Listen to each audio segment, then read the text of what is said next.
ಒಂದನೊಂದೂರಲ್ಲಿ ಒಬ್ಬ ರಾಜನಿದ್ದನು. ಊರ ಮನೆ ಮನೆಯ ಬೆಳಕಾಗೆ ಇದ್ದನು.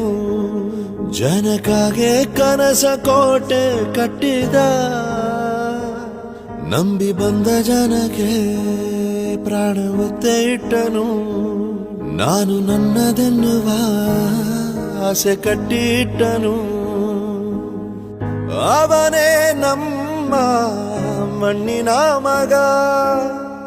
ಅಳಿಯದು ಹೆಸರು 100 ಯುಗ. ಜನರೇ ಮೆಚ್ಚಿದ ಬಂಗಾರದ ಮನುಷ್ಯ. ಒಂದನೊಂದೂರಲ್ಲಿ ಒಬ್ಬ ರಾಜನಿದ್ದನು. ಊರ ಮನೆ ಮನೆಯ ಬೆಳಕಾಗಿದ್ದನು.